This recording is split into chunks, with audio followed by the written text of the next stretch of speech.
Afamubu Mosu Ushenna Abumonya Anambra State ihe ala precise. So abịa m ikwupụta ihe ọma Chineke nna mere m through our daddy in the Lord. My brothers and sisters, my problem started 2011.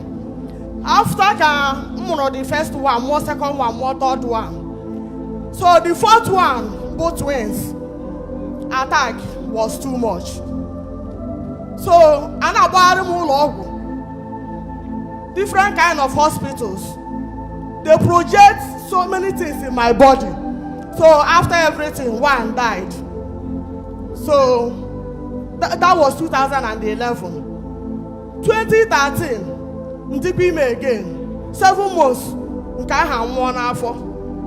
2015, Mbiatime. One of our sister is a worker here. So only one boy let me introduce Zion that time. Someone I'm Bia Zion, I'm Bia meet daddy in the Lord. So everybody be that time the far, and I was very sick. Even I was blind, I cannot see that time. So and then I remember admit, now no get to the hospital from that day till that 7 months. So I'm manage a trial from A and B. That time we say you're not bad, it was very bad. So manage so all the horror easy that day. I be husband again. I measure the twins Hannah one for but before her one hospital even registrar. So the doctor say now you want to get the pregnancy because has na high blood pressure. So and the Lord go too high. Now you monitor the pregnancy 7 months. Can more operation. I went to see the 2 babies. Tia honey kubeto game as oh. So I'm in one hospital at director and Dr. Bonhena Reba na Egbeda called Crystal Hospital Egbeda. So I got there a measure test. That was on Saturday. And I conclude na 3 days I got for almost 7 months. So I measure everything, measure test. So in the evening, I feel somehow. I shop and me wagam. So in the night, attacking and the worst more than that attack, that baby must die. So every time, I die from mother. Mono ye you work or ye you why. Once Omegidre, by my calaka like this, that baby will not be alive. So that night, the thing for the person or Maka, and that time, Major Bible would share from whatever duvet, everything. Prayer book in a would share for must still. Manafre, I've been out jump on from near press and near press and near press and laugh. So that night, the thing, Emesha, in the morning, I didn't feel to see the movement of the babies again. So, doctor, say, doctor, I'm taking about this morning. I'm not where I feel to see the movement of these babies. So, doctor say, that I should run quickly down to hospital. Move on one of my sister. I got Dr. Sheikh Isha on when he hop on Agbam. But they are now was I got scan. So gas scan. So other scans in Naga, Hannah and Yamo the result. So that very one, Hannah and somehow. Say I want to be human scan. Hannah say what the babies are won't go. How quite a woman say I read the result. Yeah, one nurse, no Dr. Money alarm. You say okay, I move on Jebel and care doctor. I can see a doctor, poor Mekwala Kosi, and I doctor, and I fake it. Say there is no problem. We make it the process to deliver that babies. That one, but the third time, 2017, they are team again. The same thing, but that one, but I'm booking the area 9 months at the process of delivering. I don't know. I mean, even doctors. Everybody did surprise and one who see where one for before the delivering of that baby. The thing, again, 3 to 4 months. We don't know when too much bleeding. So that one, I got my that day, I'm not in Lagos Island. So n'ahịa ka m nọ that one ebido mgbe ọga m si na ihe na-eme na ọsị mụ bukuo ụba muvuo before na-eri orile bus stop the Uberman the motor ejugo blood mgbe bute isi na orile bus stop na-ayọ ụmụ nwaanyị m fụtara ebe a biko na ha helpụọ m na m na-ebilid ha biko na nnachi nwe miscarriage onwe onye nyere m ntị. So o mezi one woman pụtara anyị m kọwachara ya si ya biko nwaanyị ibe m help me. The woman ewe sị na o nwere hospital dị close by o wee kpọrọ ma ya wee gaa the hospital. The ha emechaa m test si na m ga-aga scan na the process of ime scan nke ahụ pụọ pụsi oke ewe ma mụzirili ya na mma anwụ si ya na mma anwụ ọ na-asị m na-asị ya na m chọrọ ịmụtakwu nwa nwoke na mma mụrụ ya nwa nwoke ọ sị na mma mụzirili ya na ya chọọ ka nwụọ si ya na mma anwụ. So anyị na-aga oru 2021 anyị azụta ala na StarTime ebe a rụba ada ụlọ rụcha. By that time mama m na Zion dị close by. So oge anyị rụchara ada ụlọ kwata mụ na mmadụ a na-ekwu okwu ọsị mama m na Zion dị around my house si a na-asị onye direction mkpọkọrọ ụmụ m ozugbo anyị abaghị moto jade m bịara ebe a street anyị niile mana ha abịara Zion that day na obi niile a jupụtara na aṅụrị abịaba 100 days.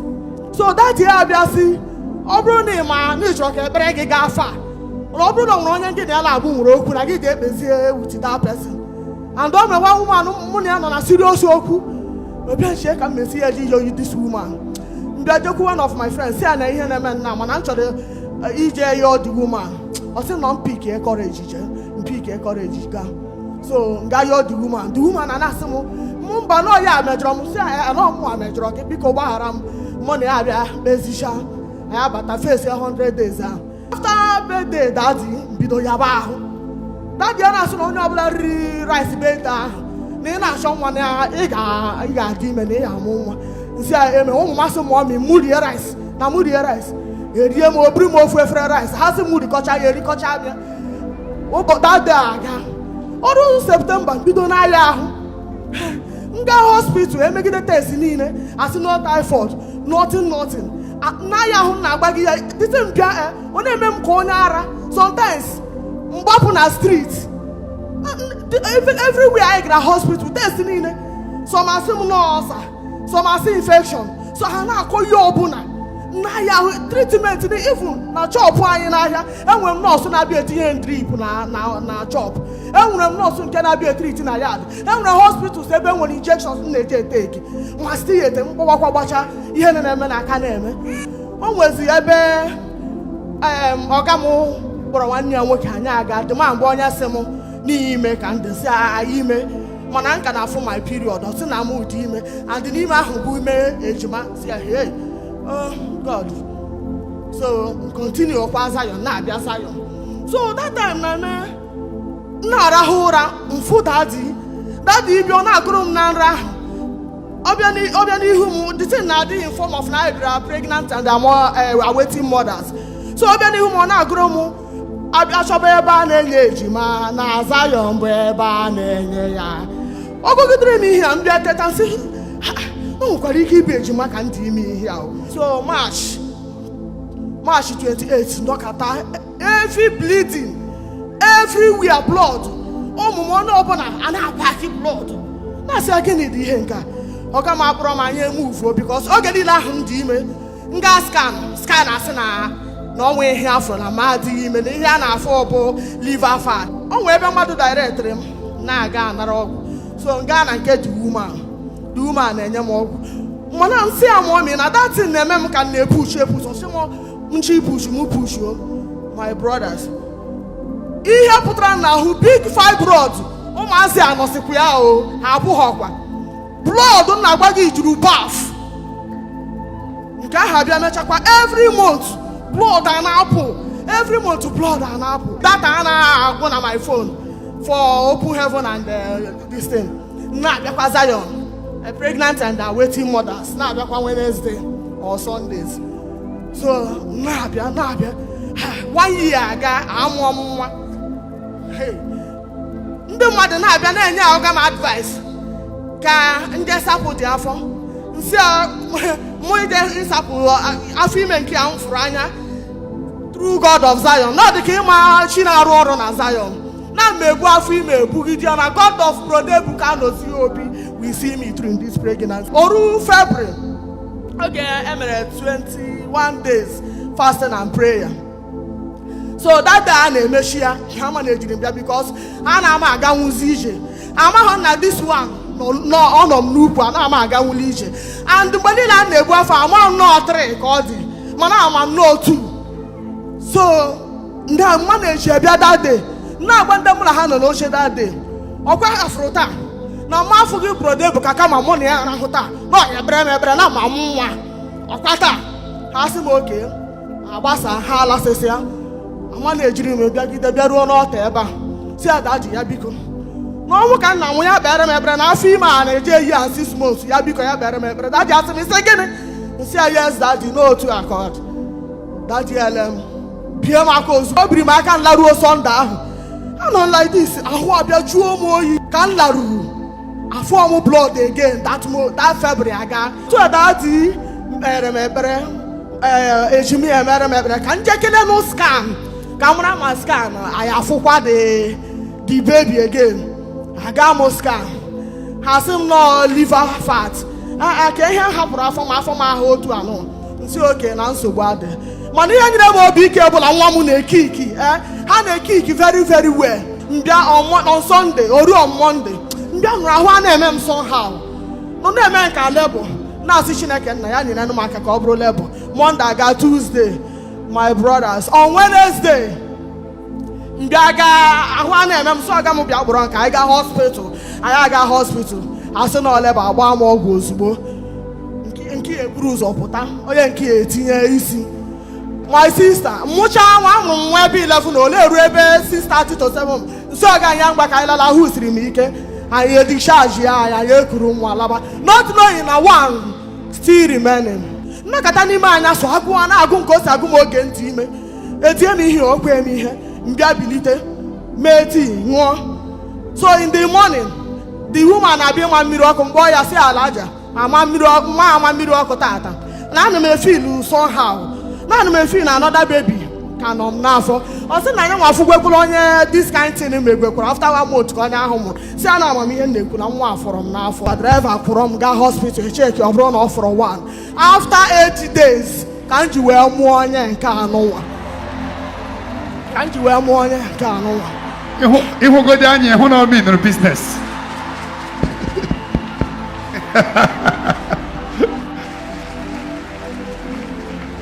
anyị a na-ahụ ụra that day ụmụazị ya taa ebido na-ebe akwa na mid morning ha na-ebe akwa ekuru ha ekwedị ikwu ha na-ebepụsa akwa so onye ọbụla na-awọndazi ka ezi na-eme ihe ụmụazị a by this time my brother ya anọkata ọkụ wee na-enwu everywhere anyị wee chekwa na our neighbors ka ọkụ a na-enwu anyị ama na generator house anyị wugoro ọkụ na-agwa gị street niile gbapụtara and the 3 generator dị n'ime the generator house rubber fuel 5 dị ebe ahụ with motor park sitting na the compound ọkụ na-agwa gị ihe a na-enwu and onwe ebe anyị nwa ihe esi wee ya agbapụ wee ya agbalaga with ụmụazị ya so street wee gbakọ were soro anyị wee tinyebe dị ọkụ wee tinyecha dị ọkụ so asị ka m bịa kelee Chineke mere anakwa m achọ nwa ahụ enwekwara m 4 children enwere 3 girls and a boy ha na ebe a maka ndị na-eche na anya na-ebe arịnji na Zion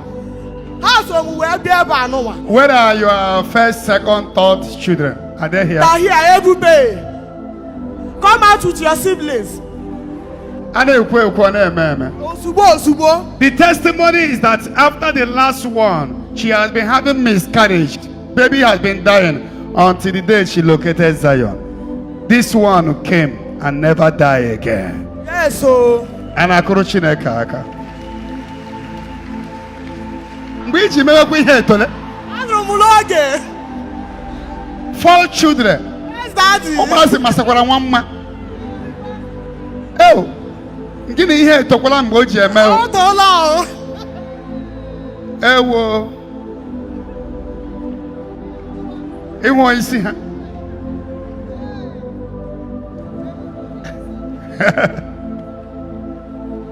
How are you? Anakuru no Shineka Ayaka. Wayano Mako Mamon.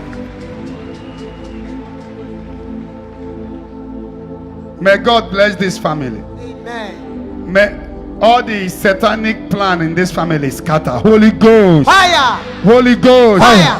Holy Ghost. Fire. Do you want your mom to born again? No. Eh?